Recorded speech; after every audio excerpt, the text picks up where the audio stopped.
Okay, I'm gonna go ahead and get started. Okay. All right, welcome everyone. Happy Wednesday. Thank you so much for joining us this afternoon for this workshop with our new partner, Grow with Google.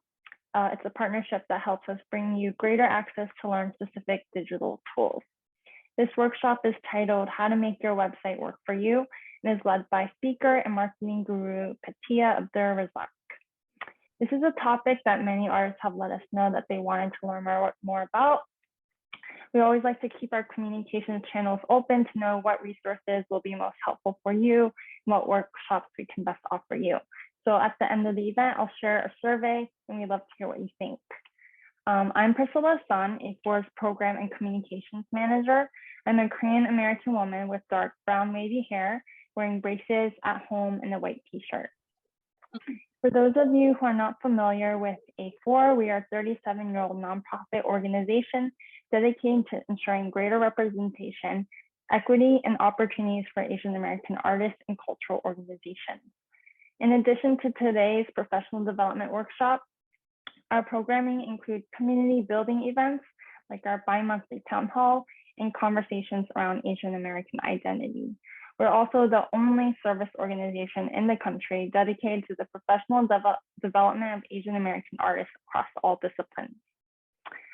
We have a few programs coming up that I'd like to share.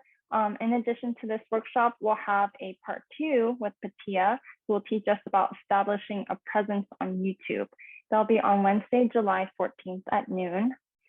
To mark and celebrate Immigrant Heritage Month, we'll have a 2-day performance and conversation series with the producers and composers of Swell, a new music song cycle of immigrant stories on June 29th and June 22nd and June 29th.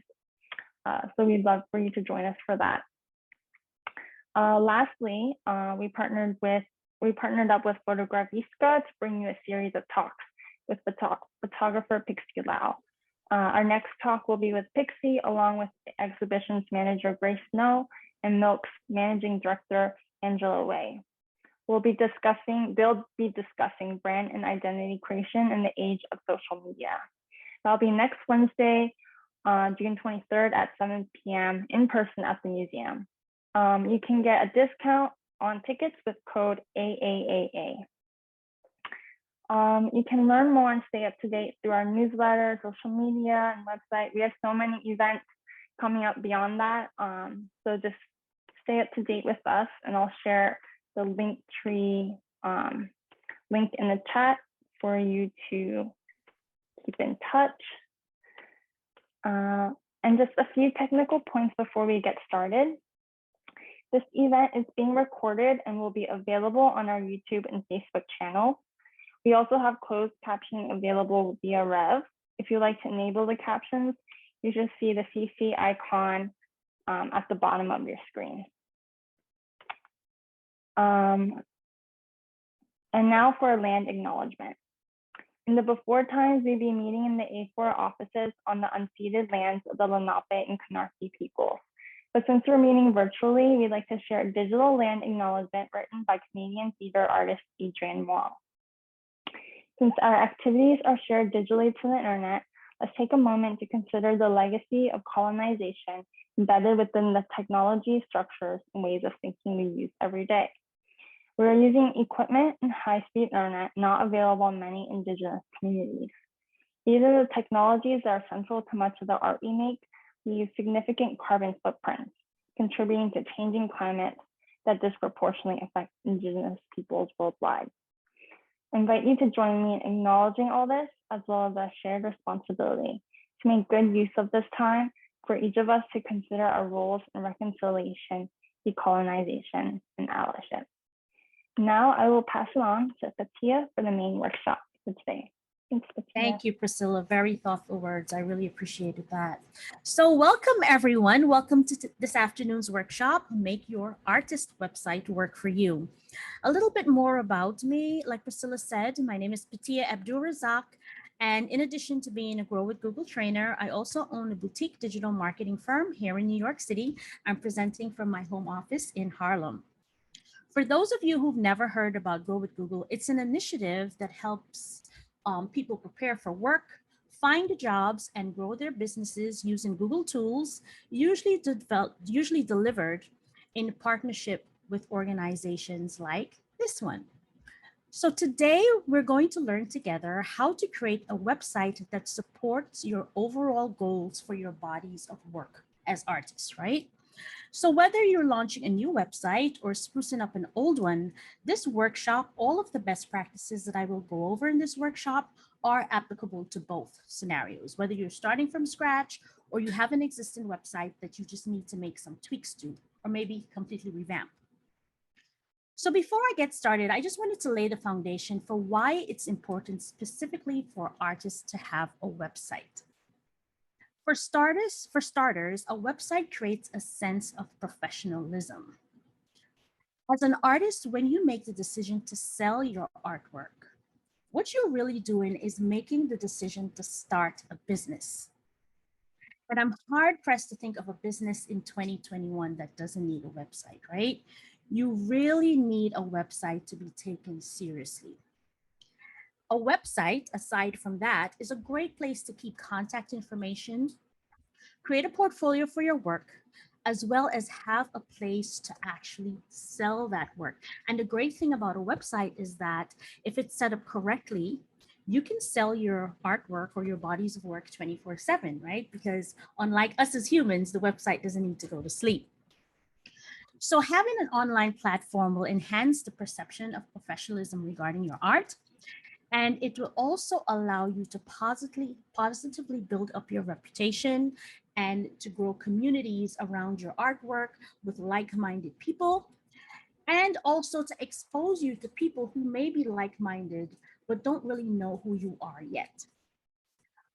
The second point is that you can use your website as a personal portfolio.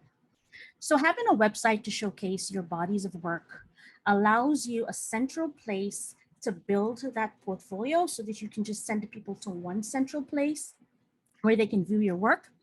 And it's also your own form of having your own mini art exhibition, right? So yes, it's great to have exhibitions in galleries and do shows and this sort of thing, but it usually takes some time for most of us to get to that space.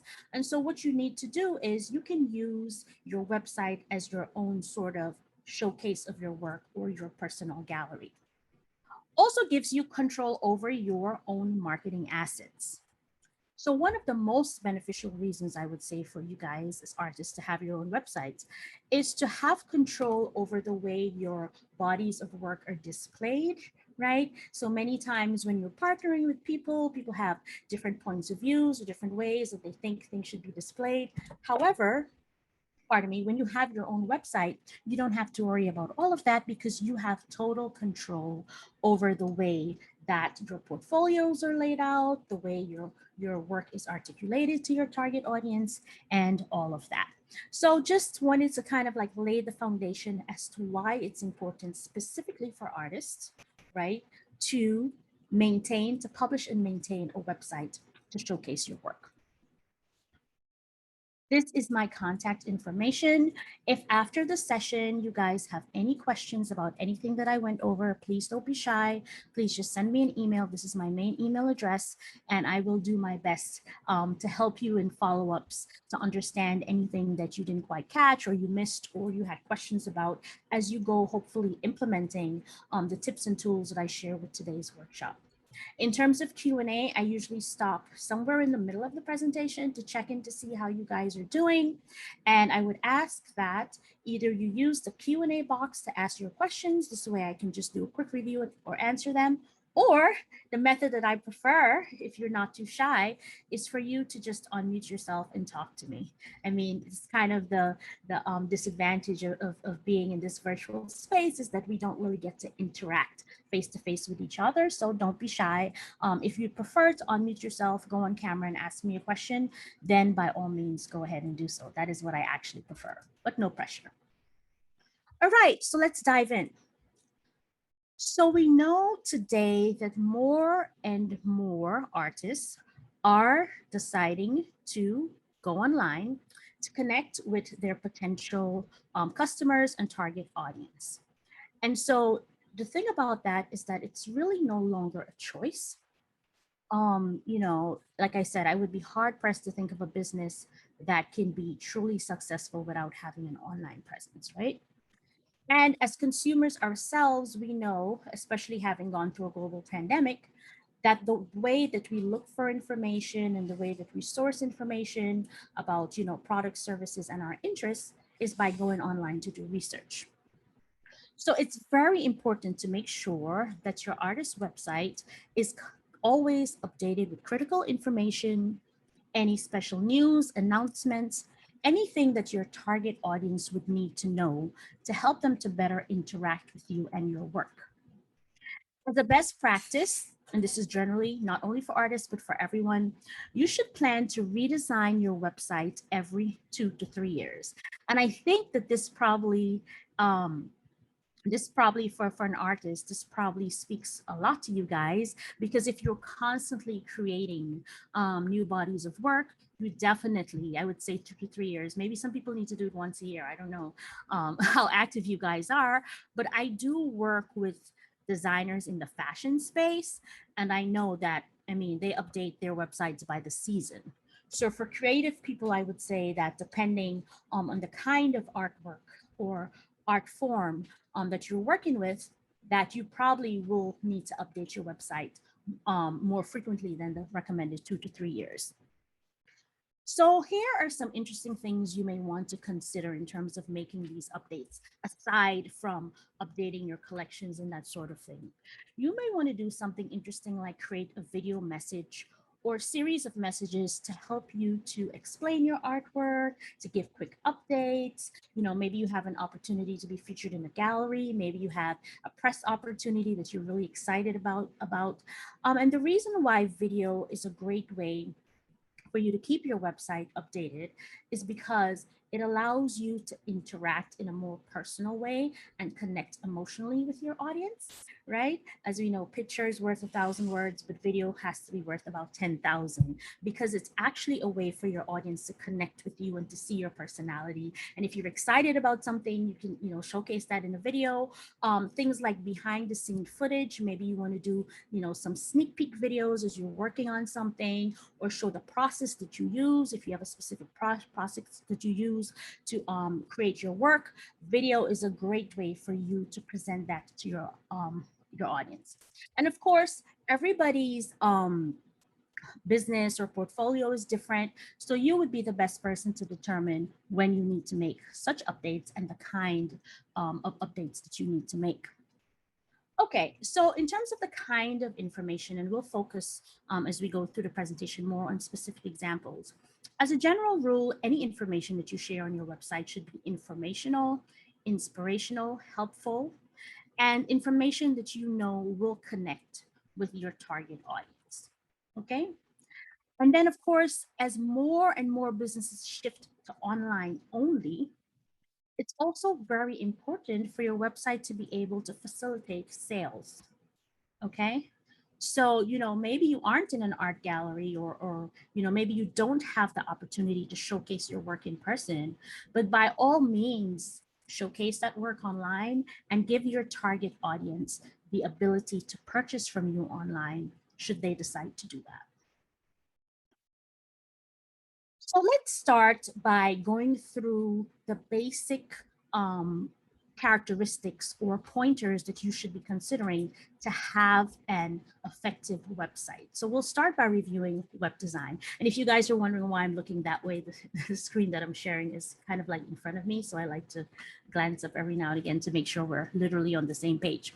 So when people think of web design, they often think of the overall template of a website, right? So the look and feel. And that would be the graphics and layout that appear consistently throughout the website. However, that design is just one component of the entire sort of nugget of web design. So within the graphic template, there are lots of common elements that appear on most websites, and you guys should be familiar with most of these. So we'll start with the header or top section of the website. And the header usually includes a company logo in the left corner. And most website visitors expect that that logo will always link back to the homepage of your website. So if you have a current website, this is usually the first thing that I recommend that people take a look at. You know, your logo should always link back to the homepage of the website, because as people dive deeper into the website, they may want to go back to the homepage to check something, and just clicking on that logo is an easy way to get them back there. Then, of course, there's the footer or the bottom section of the website. And the footer usually includes important links such as contact information, copyright information, links to social media, special blogs, sometimes press, anything that would be helpful in terms of getting your visitors to connect further with you or to ask questions.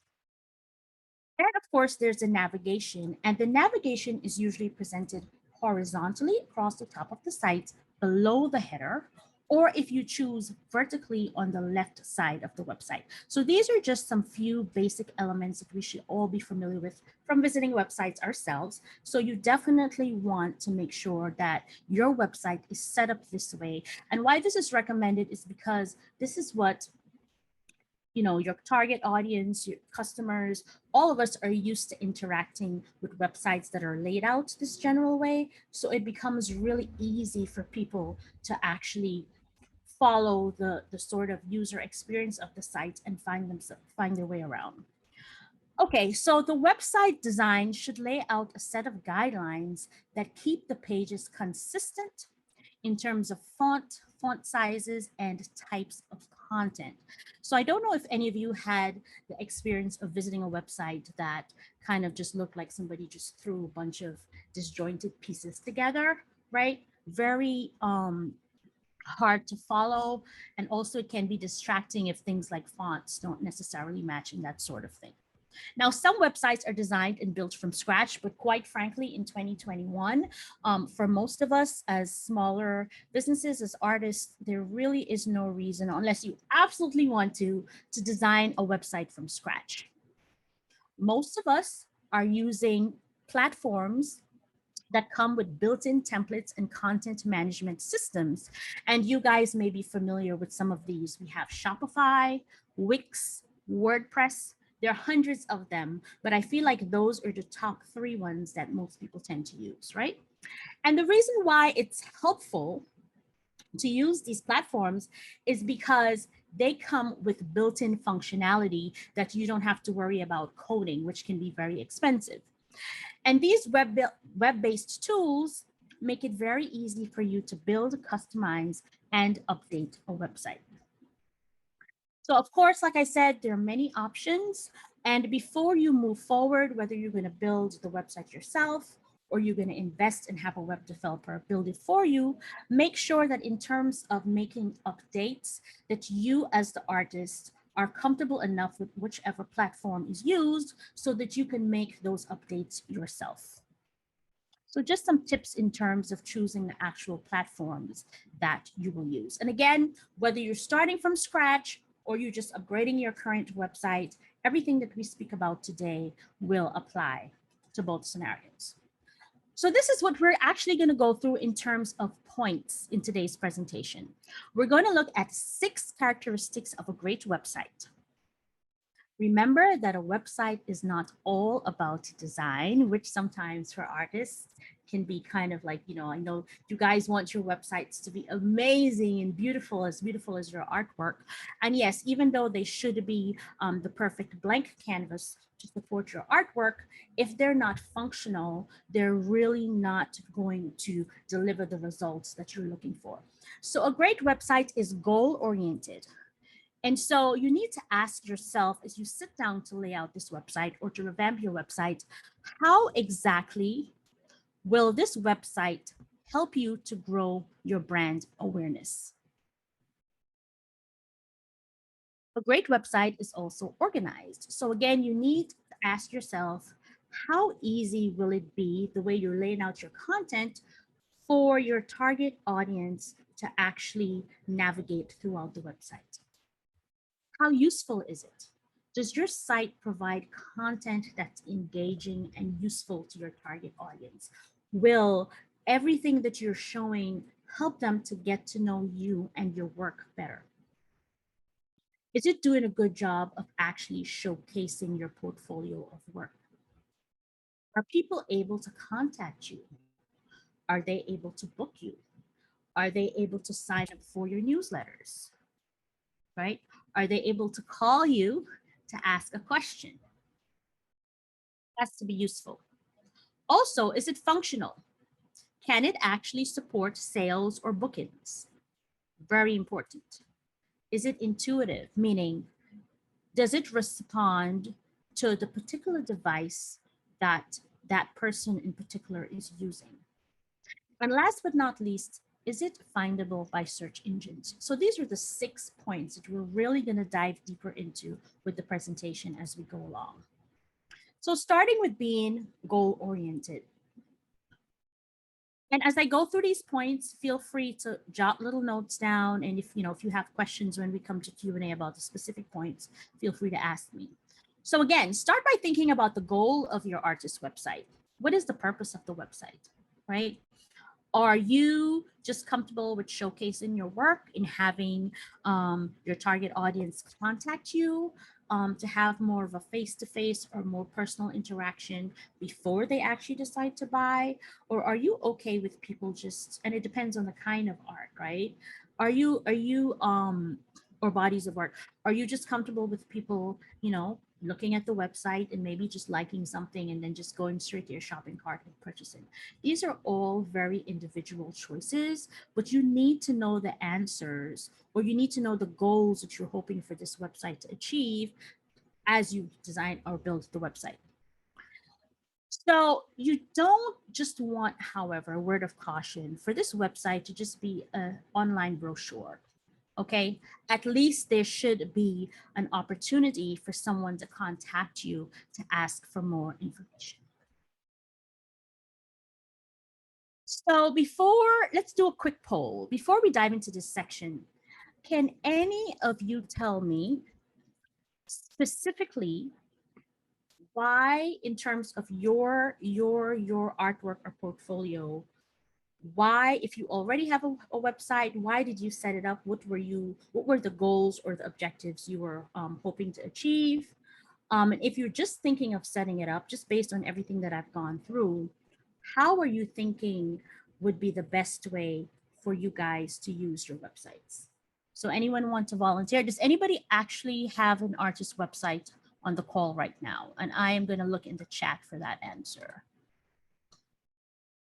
Nobody with a website? An active website? Yes. Okay. Hi, Cindy. Thank you. So Cindy, what are the current goals of your website? Why? How is it set up? What are you looking for in terms of return on investment from your website? So I'll ask Cindy first and then Maria. And you guys can just unmute yourselves and tell me, because I think it's easier. Cindy, hi. Go ahead. Hi, Petra. Yeah, I originally started the website as a portfolio website, but now I'm trying to transition to making it more of a shopping platform, as well as a place where I can display, but also generate sales of my work. Perfect. Perfect. So you're definitely on the right track. Thank you for that. And Maria was the other person that said yes, she did have a website. Do you mind sharing the goals and objectives of your current website? Maria Millar. Oh, yes. Can you hear me? Yes, I can. Well, I've had a website for many years, and I'm a musician. I've been able to sell sheet music through it and get bookings through it. But I think I want to update it because it is getting older, and I want its functionality and look to be improved. Perfect. Perfect. But with all of this technology, I feel like the people who set up shop early enough, now you just have to actually upgrade, right? It's not like you're completely starting from scratch, and you should already have some great data in terms of how the current website is performing.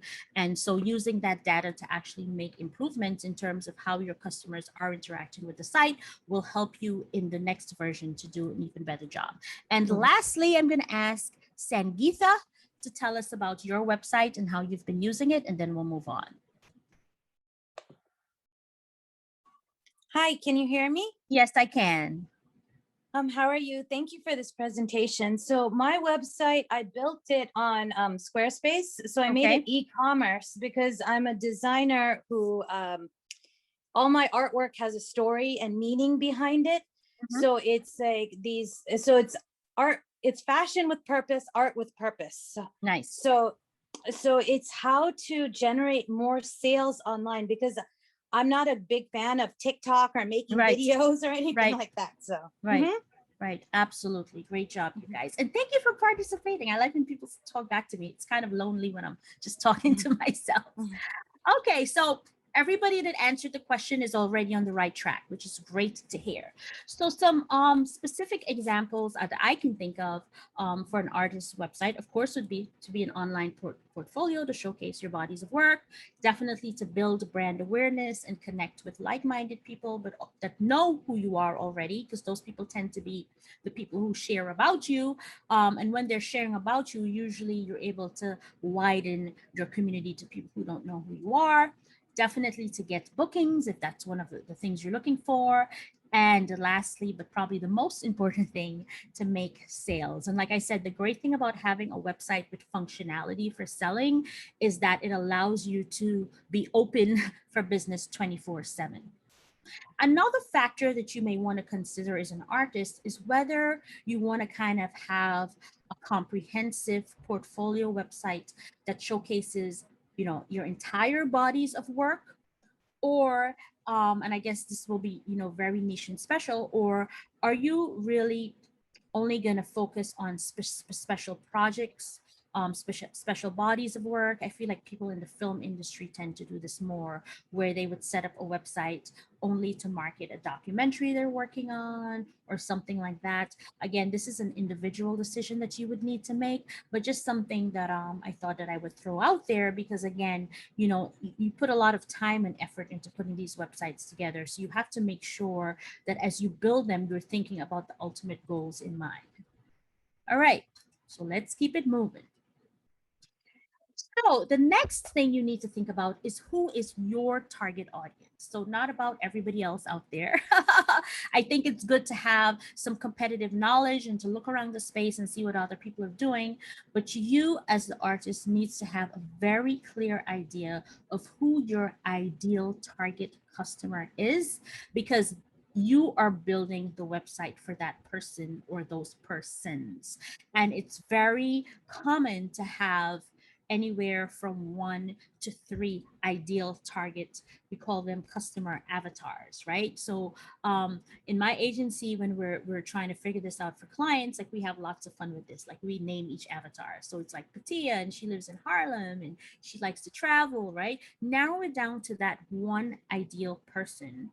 Maybe it's your best customer, right? Usually it's your best customer, because what you need to do is really understand the interests of this person and think of what would be appealing to them on a website like yours. So does anybody have a really clear idea of who their ideal target customer is for their body of work? Anyone? Let me look in the chat again.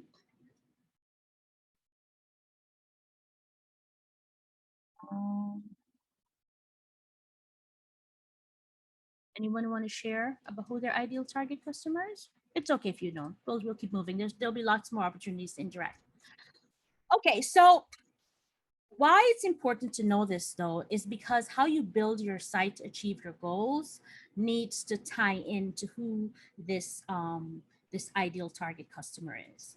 Your audience impacts everything from the graphic design to the way your copy is written to the way your portfolio is organized. You should never try to be everything to everyone. All you really care about is that ideal target customer, your ideal target audience. Now, I know I'm making it seem easy. Defining your target audience may sound simple, but it does take some effort. So it's relatively easy to define the audience in terms of demographics. That's where most people start, right? So gender, age, employment status, maybe some general preferences. But if you stopped there, if you just focused on kind of like a high level definition of this, it becomes really hard for you to stand out from the competition. And at this point in almost every industry, we're operating in very oversaturated industries, right? So another thing you want to take into consideration is that in developing your ideal target customer avatars or descriptions, be careful of stereotypes. Stereotypes can lead to false assumptions. So what you really need to do is to really drill down and ask yourself exactly what makes your audience unique. And so your goal in doing this is to develop a complete picture of who these people are. So you would want to do things like examine specific age ranges rather than one large age range. So, technically, your target customer could be between the ages of 25 to 45. But we all know that there are little subsets, subgroups within the ages of 25 to 45, where as individuals, we grow and change. I'm definitely not the same person I was at 25, right? And so what is it about those subgroups that you can appeal to draw them in with your content? Also doing things like considering things like location, are they suburban people? Or do they live in rural areas? Do they live in the city? Also educational level, right? How do you need to communicate with these people to actually have them buy into, what's special about what you're doing? Then of course, there's employment, hobbies, interests, value systems, very important. And also be honest with yourself and ask yourself, your work, where on the priority sort of scale does it fall for these people? Is it a necessity? Is it just nice to have? Is it a special treat? Knowing all of these things will help you to develop content that's compelling enough to actually connect with and get conversion from these people over time. All right, let's keep going. So how do you measure success, right? You can do all of this work, but how do you know that it's actually working? Now, my favorite saying, if you've ever attended any of my sessions, or if you ever, as you attend more sessions with me, you would know that I always say, if you're not measuring, you're not marketing. And so, you can do all of this work and, try different things, but how do you know that it's working? So you also have to think of what your individual measures of success will look like. And immediately it may not be sales, but it may be things like people signing up to your newsletters, people actually reading the newsletters, people actually forwarding the newsletters, people calling you to ask more questions, people referring you to their communities, right? So along the way, there will be different measures of success that you should be tracking to make sure that all of the activities or the tactics you're employing are working. But also, you need a way to analyze the traffic of the site and the data from the users that are interacting on the site, moving around, reading things, so you can better understand the experience that they're having. This is important because if you don't track and measure your website's performance, you won't have a way to make improvements. So here's another way to think of it. I think we can all relate to riding bicycles, at least as children, right? So say you were going to enter into a bicycle race, right? And you wanted to make sure that your bicycle was at its fastest possible speed, right? How do you know if once you've modified things, that the bike is even faster than it was before? So you'd have to do a test first, right? Before you fix the bicycle, timed yourself or whatever you did, made the modifications and see if anything changed. Same sort of concept with your website. You have to monitor exactly what happens when you start, as you improve things. Did you add possibly a newsletter sign up? What happened, right? Did you get new signups or not? Are people kind of like skipping over your pop-up? What exactly is happening? And measuring the response to all the changes that you make over time help you to make your website better. So you should always be testing, and Google Analytics is a tool that helps you to test and to understand the data and the user interaction from your website. So, before we dive into Google Analytics, there are also other things that you can do to understand how your target audience is interacting with the website. You can simply start by asking your customers how they found you. Did they do a Google search? Did they hear from a friend? Did you come up because they search for specific keywords? Okay. And the easy way to ask them would be when you interact with them, whether it's by phone, by email. Okay. If you want to get more precise, you can also add a trackable phone number to your website. And if you advertise with Google, you can set up free call tracking, which records every time that your ad results in a phone call. Okay. You can track the number of emails and form submissions from your website. This is very basic. And of course, if you have an e-commerce website, you can track sales. You can do so by using the web analytics tool called Google Analytics that also allows you to analyze visitor behavior on your site. So it actually tells you exactly, the pages that people are visiting the most, the pages that nobody's spending too much time on. You may want to take them down or revamp the content and so on and so forth. Okay, so let's talk very briefly about Google Analytics. Google Analytics can be like a full day course itself.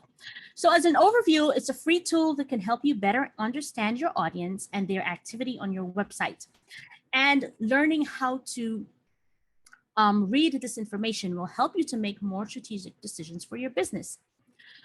When reviewing your analytics data, your Google Analytics data, you will be able to learn which search terms and sources drive traffic the most to your site, see demographic information for your most profitable customers, very important, understand what content your audience is most interested in, and evaluate which channels drive the most conversions.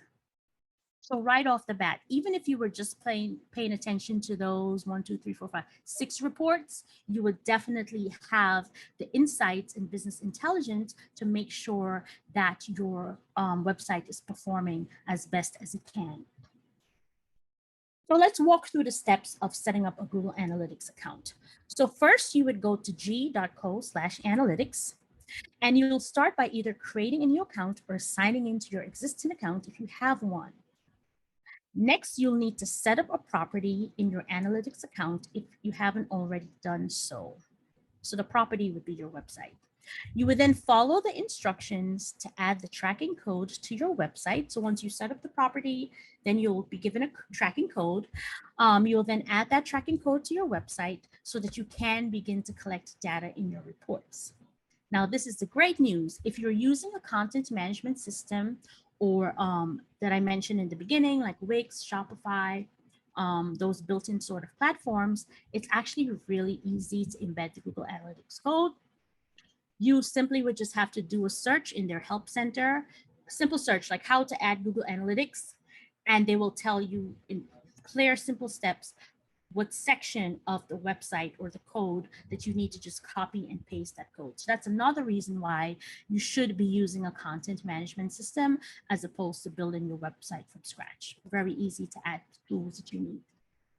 Okay, so at this point in time, if you're just starting the Google Analytics journey, there are actually 2 versions of analytics that are live right now. There's an older version and there's a new version that was released earlier this year. Now, the screenshots in this presentation are from the newer version. So if you're the older version, sorry. So if you're just setting up your account, some things may look a little different. However, in terms of the value of the reports that I'm going to go over, the value is the same. Okay. So here's an example of a helpful Google Analytics report. And this is found in the part of the dashboard called Audience Reports. And audience reports provide insights into the characteristics of your users, such as demographics, interests, geography, language and behavior, technology, and devices. And I'm willing to bet that when you look at the devices section, you will see that the majority of your traffic are coming from mobile devices. Why is it important to analyze a demographic report? Now, many business owners have preconceived notions about their customers, right? We all do it because we think we know who these people are. A lot of times we're right, but a lot of times we need to tweak things. And so, you may say to yourself, well, my target customer is between the ages of 25 and 45. But then when you analyze your reports, you've realized that they're actually between the ages of 30 and 55. right? And if that's the case, then you really will need to tweak your marketing messages to be tailored to a slightly older audience. Okay, so these are the kind of insights that you're able to gain access to by using Google Analytics, right?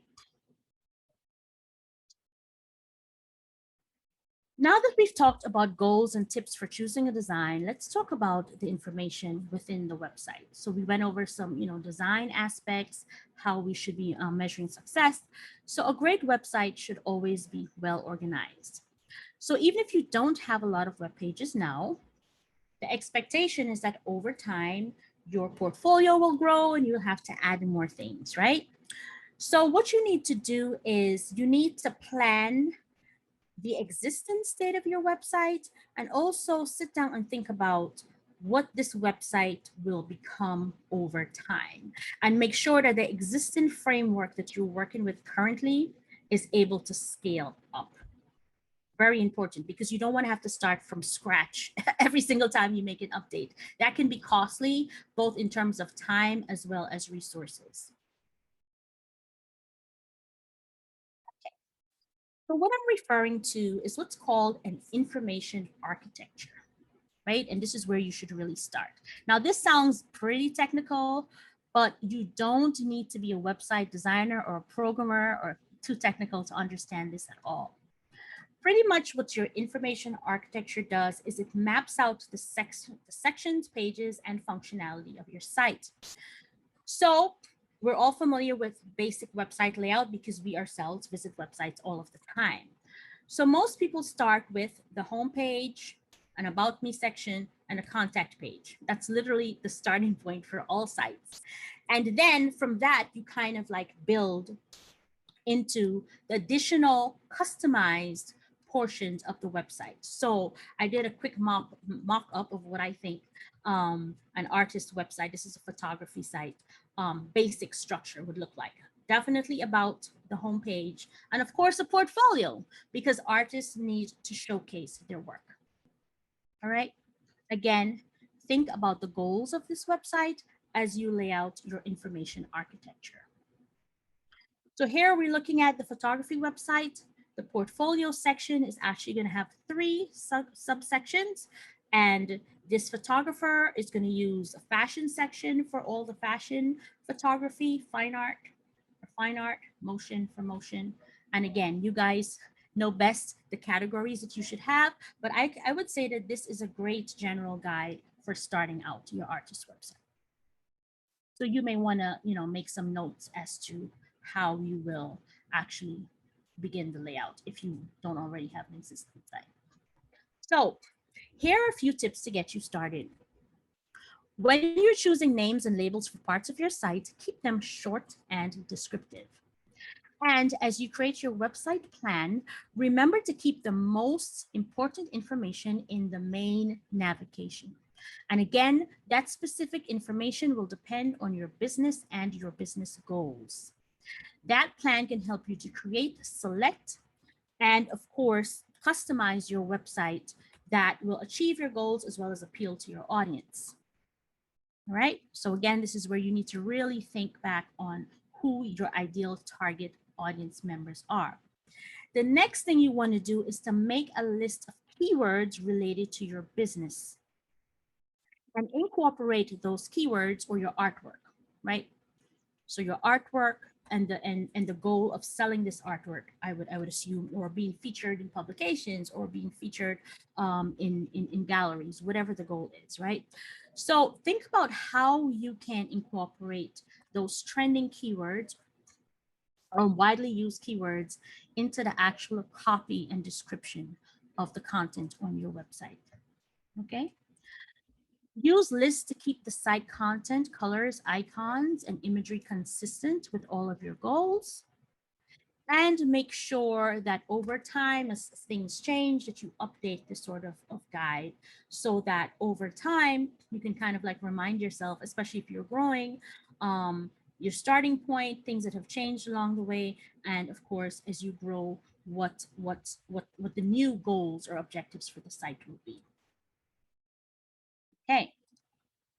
So I did a search when Priscilla and Lisa and I were talking about this presentation, and I actually found a list of the best, according to someone, an expert, right? There's so many experts out there, of the best 21 artist webs, the best, I think it's 20, anyway, artist websites for 2021. And so I really liked this one just because I like fashion and beautiful glossy pictures. And so I just really quickly wanted to take a look live of this website so you guys can get an idea of what a really amazing photography website should look like. And so let's just review, and what you guys are going to get a copy of this presentation, so you'll be able to, like, you know, dive deeply into this website on your own time. But really quickly, I just wanted to highlight some things that I just went over. So starting with clear, short, descriptive menu items, right? Very plain and simple: fashion, fine art, motion, about, contact, links. And then, of course, where necessary, subcategories that the viewer can then, if they're interested in fashion, they click here, they see the fashion, beauty, advertising, covers, fine art, and a whole bunch of categories, right? And clearly this website is designed with the end user in mind. So these categories have been selected based on what this photographer knows would be of interest to her target audience. Okay, the about section tells you about her, contact, and then additional links to important pieces of information. Now, a lot of times where this was a little different, it's something that I hadn't seen before myself, and I've done a lot of websites, and I think it's a great idea. Many times, remember we spoke about the footer of the website. Many times these kinds of links, people don't put them until way at the bottom of the website, right? And honestly, unless somebody has a lot of time or they're really interested in your web content, most people live within the natural scroll space of their computer screen. So usually we're just paying attention to everything that's right here. It's very rare, right? Again, time. Usually if we have the time, people usually don't scroll all the way down to the bottom. So anything that you definitely want your audience to pay attention to should definitely live at the top. And I thought that it was very smart of her to have these links that someone would have usually put at the bottom of the website showcased here as well. So there's no way that you can miss it. And again, you guys are going to get a copy of this presentation. Click on this slide and you can go through the entire website. It really is a great website. And as we go along, there's some additional things that I also want to point out about the website. Okay, so a great website is also useful. So far we've talked about goals and organization. So the next thing you need to consider is creating relevant content and experiences. And I think in the art space, you guys are definitely creating a lot of experiences, right? And they can be immersive or just pleasant, however you want to present them.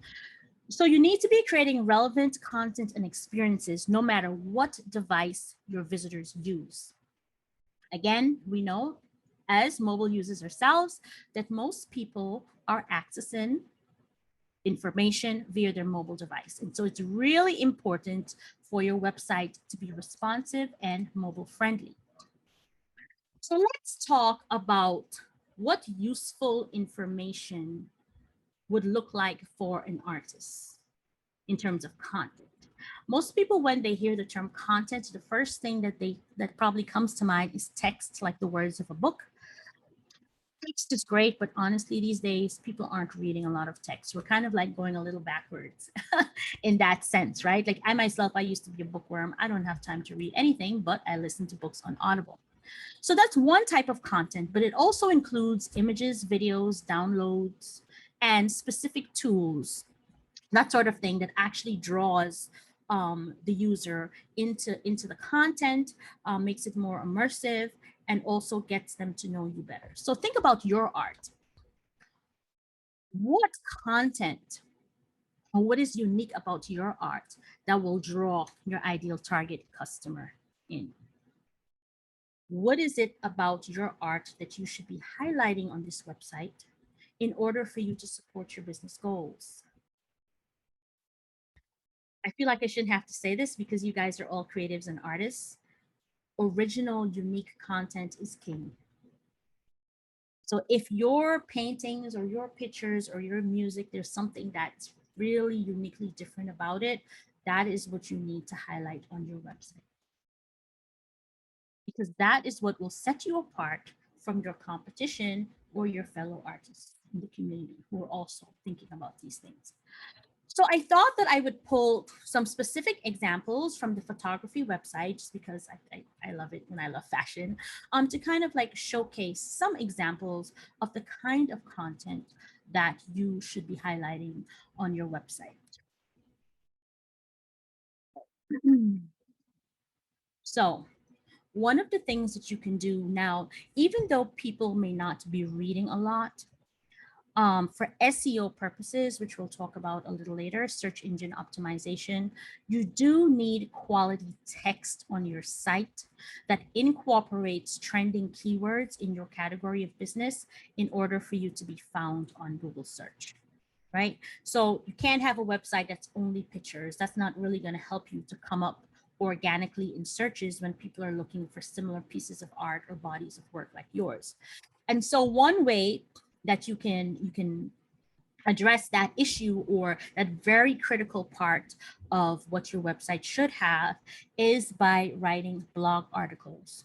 They don't have to be really long, 2 to 4 paragraphs at most, but they do have to be helpful, be useful, showcase your talent, as well as most importantly, incorporate the keywords that your target audience are using actively in searches so that you can come up in those searches.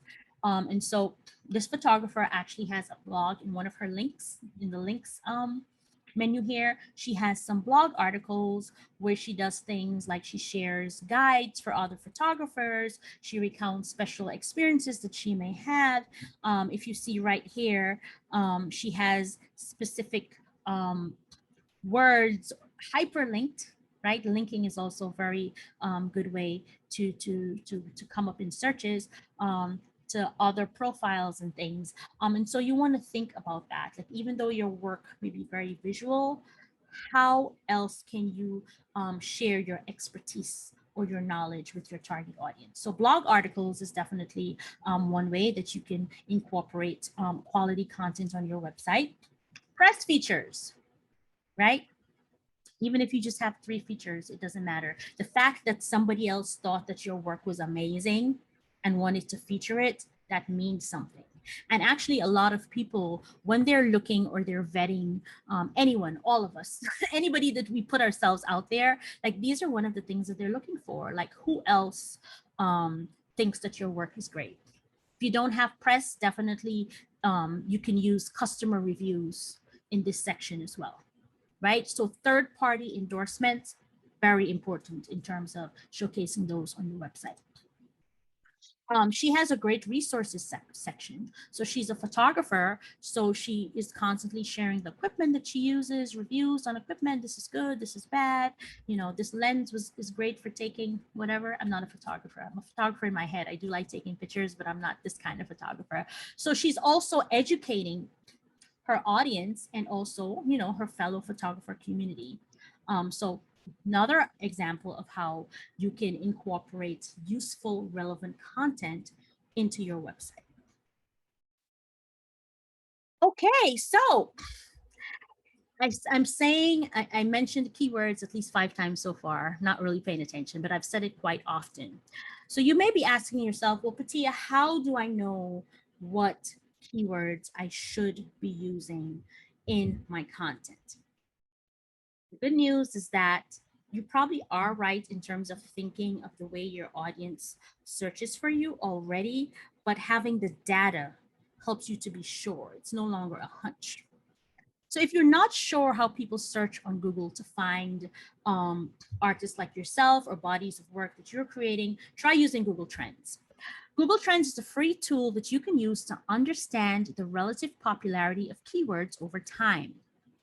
And so this example is pulled from a yoga studio that Google likes to use in their presentations. And if any of you are into yoga, you know there are different forms of yoga, right? So what this yoga studio is doing is that they're comparing the use of search terms that they think their target audience may be using to find yoga providers, yoga centers like this. And so this is a comparison of Bikram yoga against just general yoga, right? And the interest over time. So it's a free tool, and what you can do is measure the popularity of these search terms. Now, the search terms are rated on a scale of 1 to 100, with 100 being the highest usage. So you definitely would want to make sure that you use the keywords that are trending higher, because that means there's a high amount of search volume associated with those keywords. And so for you guys, this is a yoga studio. Depending on the kind of artist that you are, you may want to compare specific terms that you think that your users may be using to find similar artists like yourself. All right, before I move, we're smack in the middle of the presentation. Before I move on to the functionality of the website, I'm just going to take a quick peek. I see there are 3 questions in the questions box. All right, so great question. So Isona, hopefully I'm not botching your name, because I have a name that people mess up all of the time. So if I am, I apologize. So her question is, hi Patia, could you please advise good sources for design, background photos, visuals that can be used for personal websites without breaching intellectual property rights? Great question. I love this question. Now, I would assume, well, I don't know what kind of artist that you are. So maybe you're not an artist as in photography or paintings and things, which is why you're asking me. As artists, I would say as a general rule, in terms of imagery, you should be using your own work, right? However, if you do need to use background images, there are lots of royalty-free sites that you can subscribe to that have images that can be downloaded for free that you can use in your marketing materials. The one that I have used in the past is called Pixabay, Pixabay. I can put it in the chat before we go. You set up a free account, and you know, there are lots of images that you can find to use in your marketing materials, including your website, that are royalty free. So it's that option. Otherwise, there are other platforms like Shutterstock, Adobe Stock, where you can pay a monthly fee and have access to pictures that you have to buy. So they usually have like a starter package of like 10 images for a monthly subscription fee of, I'm not really sure, usually not more than like 20 something dollars. Don't quote me on that. And so you have access to these images that you can download based on subscription package every month from people who have given Adobe or Shutterstock the permission to sell those images to you. So please, the takeaway here is don't go to Google and find a picture that you like and say, oh, I'm just gonna snag it or whatever and put it on my website. Many times people do that and then they find themselves receiving what is called these cease and desist letters from the person that that imagery belongs to. So great question. Okay, Nikay is saying, I started a website with Wix. Should I continue or try another one to connect with Facebook and Instagram?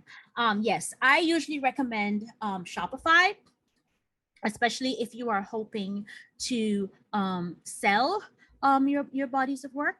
Shopify is very easily integratable with Facebook, Instagram, as well as Google Shopping. So I would say absolutely. If you aren't, too far gone, then, I would just switch to Shopify because it's really easy to use, it's user-friendly, and it integrates with just about everything. So Riti is saying, would you give pros and cons of a few of the website building platforms? I won't be selling physical objects. My audience or target market is theater professionals, artistic directors, casting directors, literary agents, etc. Okay, so that in itself can be a whole entire workshop. What I have done later in the presentation is that I have listed the top 4 sites, I think it is, that are recommended for artists, Riti. If you like, you can send me a separate email and we can have a more in-depth conversation. But I would say Shopify is at the top of it. WordPress, depending on the template that you use, can be a great one as well. But in terms of user friendliness, there are 4 of them that I list a few slides down. So once we get there, we can discuss this some more. And if you have additional questions, just shoot me an email and I can talk to you more about that. I think the main point here is that you want to use a platform that you yourself can easily update as updates need to be made. You know, you shouldn't have to pay a web developer, even if you invest in the beginning for someone to actually design the initial site. You shouldn't have to pay a web developer to just add an event for you or upload a new picture or, you know, something simple that you yourself can do. I mean, if you want to do it, you can, but you should be choosing a platform that that is user friendly. And in terms of e-commerce and integration, I would definitely say Shopify is the #1. Next question, Maria. If my website is for both audiences who listen to my music and presenters who book me to perform, how should I target the website? Okay, so I would say that the website should have, you know, you should separate whether it's a tab or a specific section of the website. It should be clearly noted in the navigation bar exactly what the sections of the website, the kind of content, right, that are housed within the sections, as we saw with the photography website, so that if somebody who is coming to book you, maybe that tab just needs to say book me now or something. Make it really clear and really easy for them to get where they need to be. Okay, Cindy. Hi, Patia. I'm an artist and other artists are one of my audiences for seeing my website, and they're pretty hard to track. They come from all different locations, ages, and interests. How do you create a target audience when you might not be able to predict who the audience is? Okay, so it's sounding like this is a conversation we need to have separately as well. When you're creating your website, you really should be only thinking of your ideal target audience. So it seems like right now your audience is kind of scattered and all over the place, but are they your ideal target audience? Like if you could wave a wand today and just only appeal to a specific group of people, who are those people? And those are the people that you should be designing your website for. All right. More than happy to talk to you more about this. This is a challenge that many of the clients that I work with have. They just seem to be getting traffic from all over the place. But when you're actually tracking profitability or the return in investment based on the goals of your website, usually it's a very specific, smaller subgroup of your target audience that fits the ideal profile for you. And finally, Nakia, would I need 2 websites, one for custom crochet items and a skin spa set? I would say yes. Those two items are not close enough for you to marry together, right? I don't know what the custom crochet items are, but it just kind of seems to me like if you had one website that housed both, people might be a little confused. It's funny because I had a consultation with someone about a month ago who had this similar situation. She has some organic skincare products and then she also has an accessories fashion line, and she had them both on the website. And it could have been the way the website was designed in general, which I didn't like at all. But my first feedback to her was this needs to be separated. Now, if you have a skin spa line and a cosmetics line, they're related enough where you can use one website for that. But it just seems to me that these are like 2 distinct, different target audiences, and the way that the website needs to be represented, it would be kind of tricky to do a good job of representing both on one website. Great questions, everybody. I love the questions. Let's keep going on to functionality. Okay, so what does functionality mean in this context?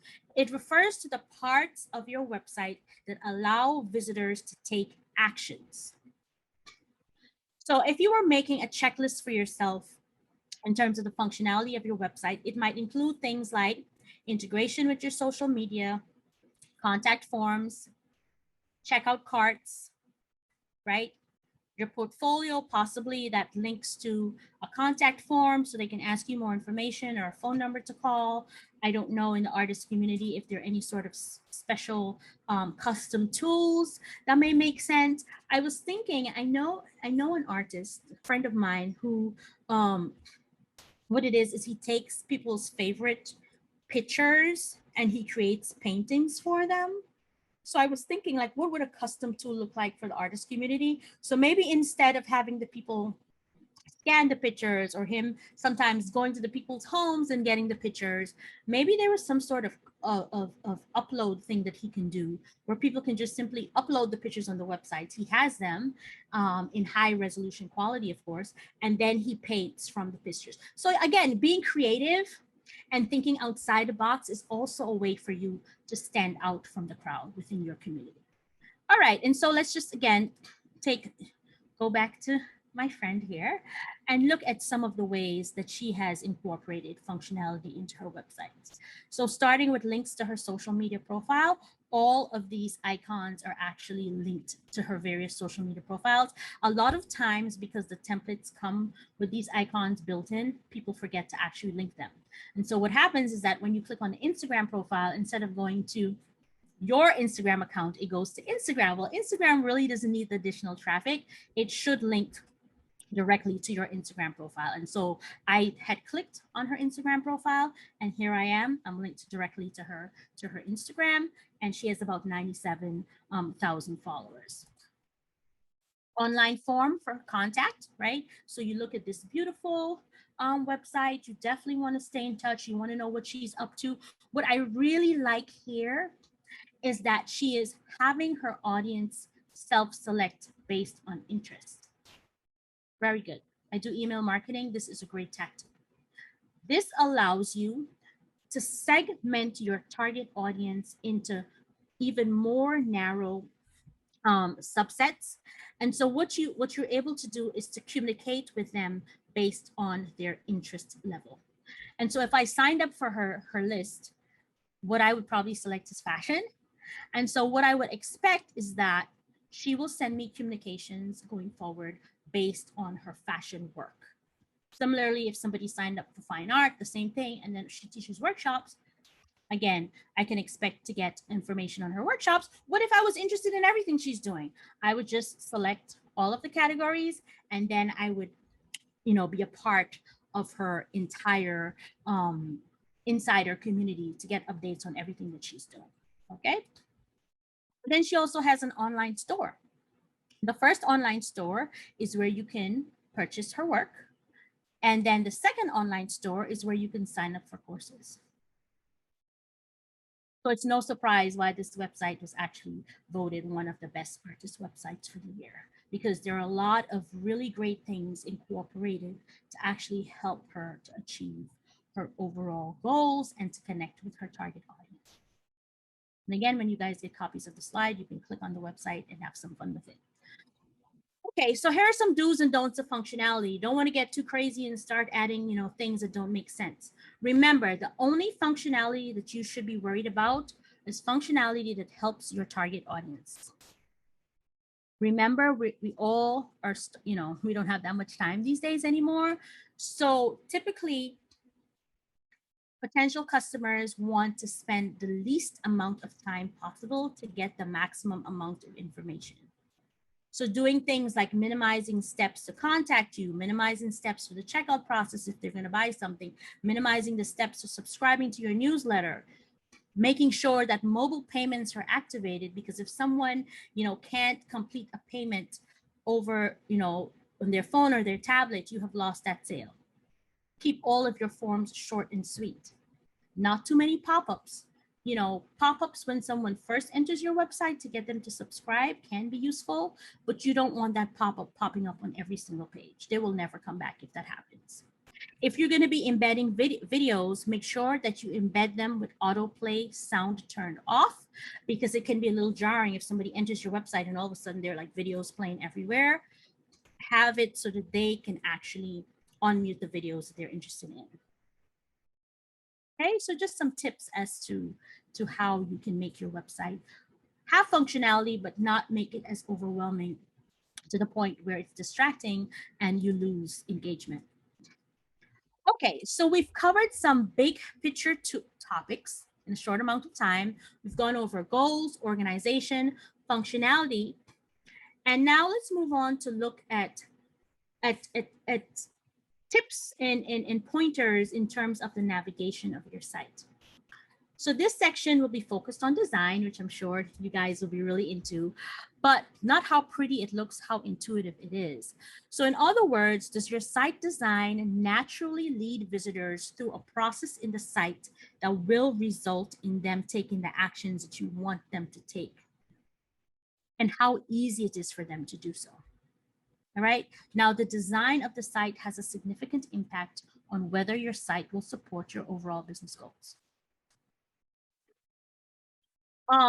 Like I said, a few slides down, another article that I found in terms of the best website builders recommended for artists in 2021. I love these articles. There's going to be one in 2022 saying, hopefully not anything too different from this, but Squarespace, Wix, Vogue, I hadn't heard of that one, and definitely Shopify.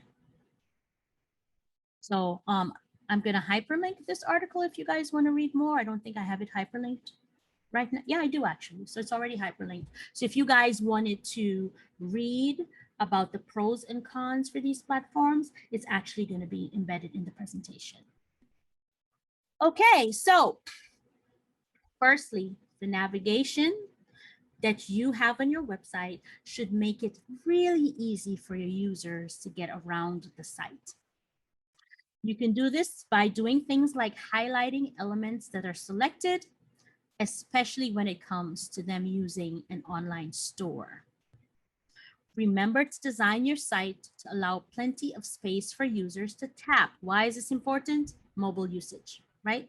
And if your site includes a call to action, make it tappable directly to the specific content that your users need to access. So it shouldn't be like 3 taps later and then they finally get to a page. If it's like sign up now or book me now, it should go directly to the booking page. Of course, with e-commerce on the rise, make it easy for your target customers to buy from you in as least steps as possible, right? So not too many checkout steps. Make it easy. People get distracted a lot. It happens to me all the time. I have a 6-year-old. I'm on the phone. I'm trying to buy something. She needs for me to do something for her. But when I come back and I go back to the phone, and we can all relate to this, there's a little bar that reminds me, okay, you're at step 2 of 5, right? So I know, okay, I need to complete 3 more steps before this purchase actually goes through. Offer guest checkout options. So to purchase from you, your customers or potential customers shouldn't have to create an account first and then purchase. Give them the option of guest checkout, and then once the item is paid for, then you can ask them to create an account so that the next time they want to support you, they don't have to do that. Also enabling digital wallets. Again, everything has gone digital. I shouldn't even say is going, everything has gone digital. So you want to make sure that you make it as easy as possible for them to support you digitally with, digital payment means, and also recommending similar products. I get caught with this all of the time. So, they purchase this body of music or this photography or this piece of artwork or whatever you're doing, or this service, or they hired you for specific performance, and then you recommend a similar product or service that you offer to kind of either hopefully get them to purchase that too, or to come back a second time to support you. Hi, sorry, I just wanted to jump in. We originally advertised this as 1 hour, but it's going to be 2 hours, right? No, it's not. Okay. No, not nowhere near 2 hours. Okay. I'm almost there. Oh, okay. Okay. No, not at all. Okay. So we spoke about mobile devices. The next thing I want to talk about is responsive design. And so since we know that mobile is important, it's a good idea for your website to be compatible with all devices. And so using Chrome's inspector tool within Google Chrome, it helps you to test to see exactly how your website is showing up on different devices. Okay, and so here is where you would see the different devices that you're trying to test, and you see how the website shows up. So to do this really quickly, you would visit your website from a Chrome browser window. You would right click and select inspect at the top. Click to the icon for the toggle device toolbar. Use the responsive dropdown and then select the actual device that you want to see how your website is responding to. Okay, and you should definitely try it when you get a copy of this presentation, just to make sure that the website is responding. Now, some people are concerned. They're like, well, what if there are problems and the website isn't showing up? Most content management tools, like the recommendations I gave to you guys, come with this responsiveness built in. So because of that, you really don't have to worry about that. And if for some reason things aren't showing up the way they should, then usually someone from that platform's tech support can help you out. Okay, so home stretch here. Last but not least, a great website is search friendly. So you invested resources building a website and you want to be sure that people can find it online, or else you wasted all your time, right? So the process for helping a website to increase its visibility is called search engine optimization, or SEO. And that can be a presentation onto itself. So I just want to highlight a few points with regard to that. So being findable on Google's search results is critical for the success of all websites, not just artists, right? And again, most people use search engines on their phone. And in fact, 75% of smartphone users, right, are using search engines to find information. So website has to be responsive. Okay, so this is how search results look. And we should all be familiar with the various how when you do a search on Google, how the results show up. So here is where you would put your search term. Here is where you would see the text ads, okay, or shopping ads at the top. And then right underneath is where you get the organic results. And these results you cannot pay for. These results surface based on the quality of the content of your website, which is why it's really important. Also, for some businesses who choose to claim and keep their business profile on Google updated, on the right side of the search page, your Google business profile will show up as well. Now, you may be saying as an artist, you know, I don't have a physical brick and mortar location. So how would a business profile actually help me? And the thing is, one of the criteria is having like an actual art studio or something, which, you know, many of you may not have. But also, even if you work from your home, but you service or you work with clients within a specific what I would say geography or specific states or whatever, neighborhoods, whatever it is, having a business profile on Google will help you to be found by people within that geographical area.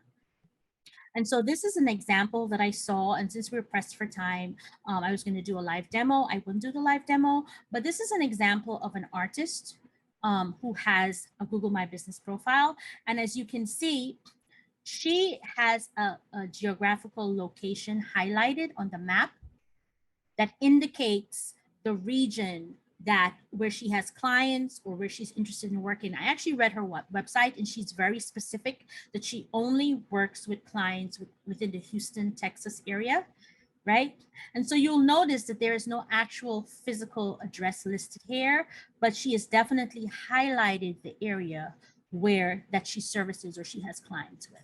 Okay, so just something for you guys to think about, because oops, I'm sorry, because what happens is that what is going on? Why is my WhatsApp popping up? Because if in terms of your ideal target audience, there is sort of a geographic location that you're focused on, then you definitely want to have a business profile to indicate that. Okay, so really quickly, this is how SEO works. Web crawlers go out and find information based on the content, right, that the web pages have. So they're looking for specific things like keywords, you know, images, quality of content, different things. Okay. Now, once they gather this information, they store it in Google's index of the web. And so when someone goes to Google and they type in search terms, Google then pulls all of this information that it's indexed based on those keywords or category of business. And that's how your website comes up in searches. Okay. Now, there are over 200 signals that Google uses to determine which search results are the best search results.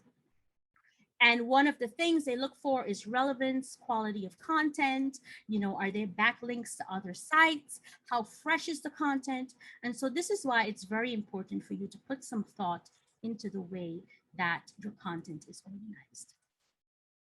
Okay, so these are some of the things that you should be taking into consideration.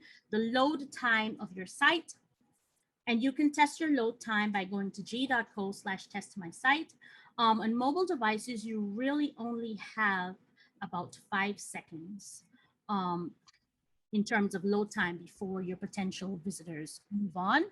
So you want to make sure that if you test your site and it's taken more than 5 seconds, that you actually implement the suggestions that the tool tells you to speed up the site.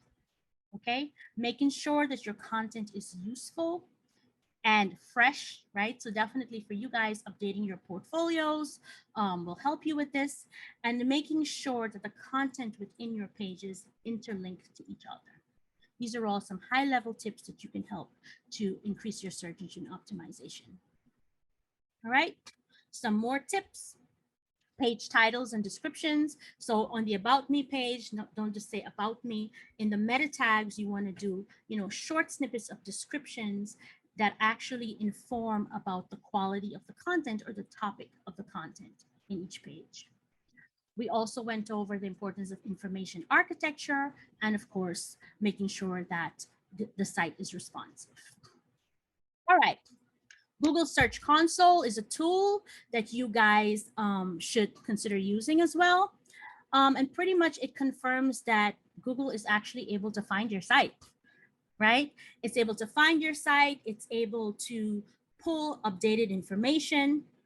And it also tells you in terms of search traffic, what's going on in terms of the appearance of your site to the rest of the world. So Google Console helps you to see how the world at large sees your website. And what they do is that they email you to tell you if there are any issues that they encounter. All right, and to search up, you would go to g.co/search console and you will add the website property. Now you can decide to add the entire website, or maybe you're just interested in tracking a specific, maybe just the e-commerce part. It's totally up to you, but it actually gives you really good information in terms of unusual events. Are certain pages taking longer than others? Are there errors in certain pages? Are there dips in traffic? That sort of information that you get. Okay, this is an example of a report that you would get from Search Console, your performance, specific URLs, and of course your mobile usability.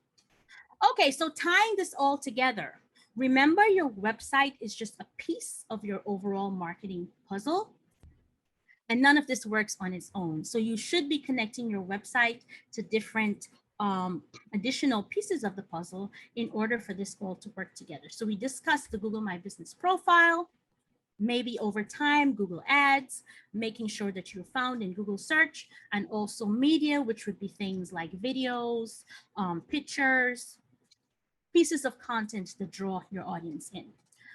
So next steps, we've covered a lot of information today. Let's talk about what you should do next once you leave this session today. Starting off with making a list of goals, right?